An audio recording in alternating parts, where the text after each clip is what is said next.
Hello everybody and welcome to the Battle of the Week. Today we are going to take a look at a specific scenario that has been asked about, which is how to beat higher tier opponents. And as you all know, in Arena, tiers play a very big difference, especially after a while when you have upgraded your units and so has your opponent. So in that situation you might feel like you have no chance, and oftentimes that is true. But there are some things that you can do. Playing smart, knowing what to engage, and picking your engagements is the most important thing in beating opponents that are of higher tier than you are. Today we are going to demonstrate that in our Rubicon map. We have got Tiberius, myself, Arclenon, as the heavy infantry, Tiberius as the spearman, Sun Tzu as two heavy infantry, and Javelin playing as a party. And today we are gonna show how it is possible to deal with a higher tier opponent. Mind you, in this situation that was not the intention, but it just happened to be that way. So first we are positioning ourselves to protect our skirmishers. The dogs have changed their direction. We charge against them, do a little bit of damage. We make sure that we always protect our skirmishers as the heavy infantry, as the tanks of the group. Dogs are of course trying to flank.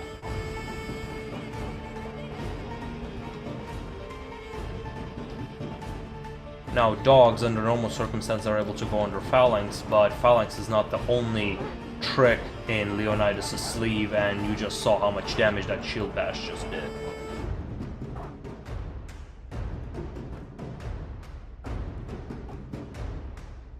So here we are judging our opponent, looking at their situation, and here we notice that they are gathering on top of this hill, which means we will be able to flank them, or we will have a lot of area to retreat.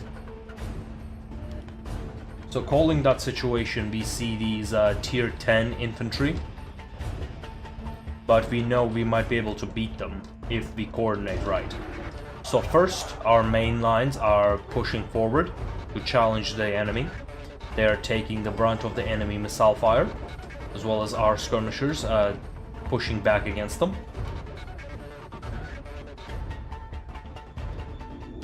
Enemy skirmishers do considerable damage to our slingers.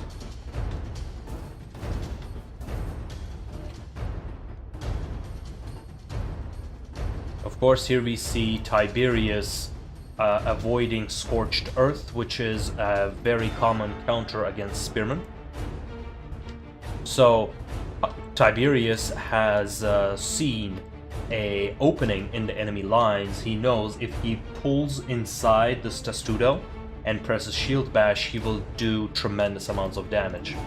So he utilizes his opportunity, and in the meantime I'm coming back to support him. He just uses Shield Bash, and see how much damage that has just done against these tier 10 infantry. Even with these tier 10 dog handlers, he's still able to do quite well. How long is he going to be able to hold? We are about to find out.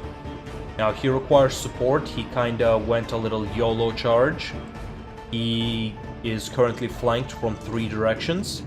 The flanking system currently is a little iffy, to say the least, because it doesn't register that very well.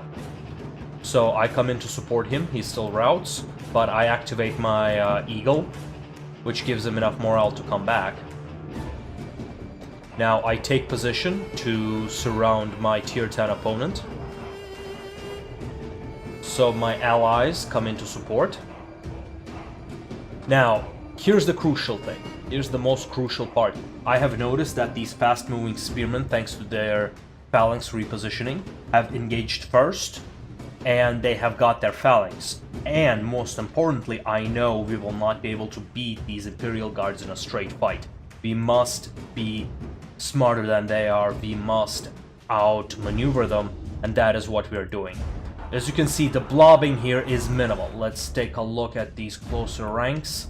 You see, overlap between units is very minimal, very minimal. This allows us to engage this unit on the side and having a whole free unit engaging 1, 2, 3, 4, 5, 6 units with only 4 units. Now here we see the tier difference showing its face. Some of the units have been wiped out. Here you see me being shot at from the back.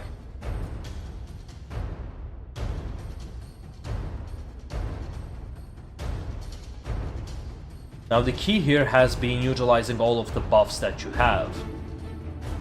Enemy has done considerable amount of damage, but now that the flanking move is complete, we are able to move the enemy out of the engagement by flanking them. We both have our vengeance, but thanks to better positioning, we are able to have a tier 8 unit being able to fight against a tier 10 unit. And most importantly, with this holding ability, we are able to utilize the advantage of our skirmishers who do considerable amount of damage. See, proper targeting, teamwork, and we are holding. Not only are we holding, but we're also pushing the enemy back.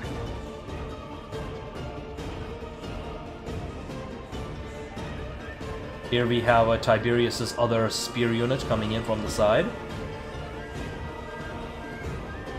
Another Scorched Earth goes down. And boom! Thanks to proper support, flanking, utilization of the units, protecting the skirmishers, we have managed to beat 2 tiers, an enemy that was 2 tiers above myself and at least 1 tier above my allies fairly easily with considerably less casualties. We are able to clear their front lines, and now we are moving towards their back. So let's take a look at the rest of the battle, and then we will recap to see how you can counter enemy higher tier units.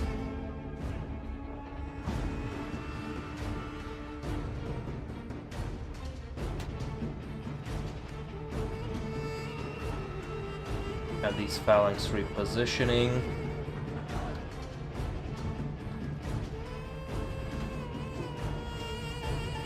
So these slingers, they are almost unprotected, but that is because we have lost our main lines and we have to move to capture.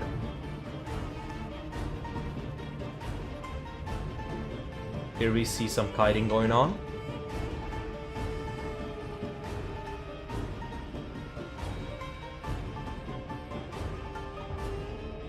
It appears that the replay bugs are still in effect because at this point we were capturing the base fairly decisively. Now, using the smaller size of my own unit, I'm able to ambush these archers, but that's irrelevant. The more important engagement is going on right here, where you have tier 8 versus tier 9, but at a very low number. So the kiting here that you see going on is very important for victory. In addition, we have the situation here where we are occupying the enemy skirmishers as long as we can, because if just one unit is engaged with a skirmisher unit, they are not able to fire. So we have a surrounding situation over here. Cavalry fighting these infantry as well as spearmen and javelins. However, we currently have a numerical advantage. Our reinforcements arrives on the field. And we hear my last unit going down. We have about 100 men just standing around over here.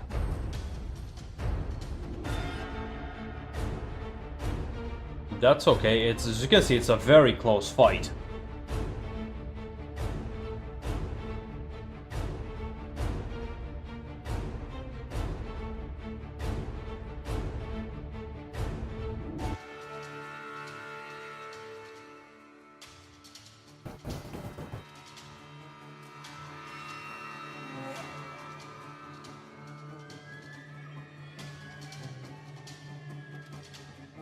There's nothing much happening. The fight is unfolding as we see before us.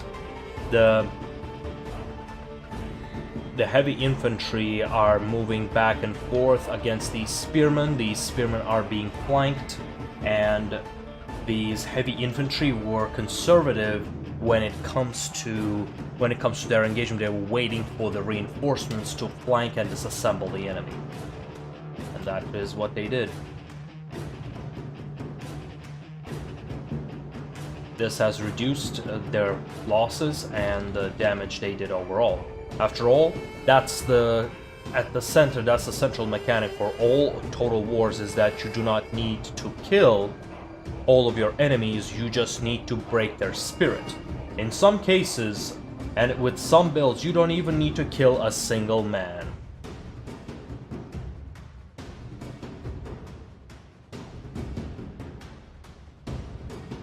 Fortunately, such mechanics are not in this game, but the flanking mechanics are heavily prevalent, even though the mechanic itself is not working very well right now. The flanking detection is a little inconsistent. In fact, at this moment in battle, we were talking about the flanking mechanic, and so the enemy is making its last stand. And I also would like to point out, this is the reason you would like to keep at least one spear unit at your base. One, you get a lot of decap units. Two, you will be able to hold the line if in the case that one or two of your wings fall, giving you enough time to capture the enemy base, return, or just consider your options. Otherwise, your base will be capped before you can do anything. And so, that was the Battle of the Week. I hope you had fun and learned a few things, and we will see you next time.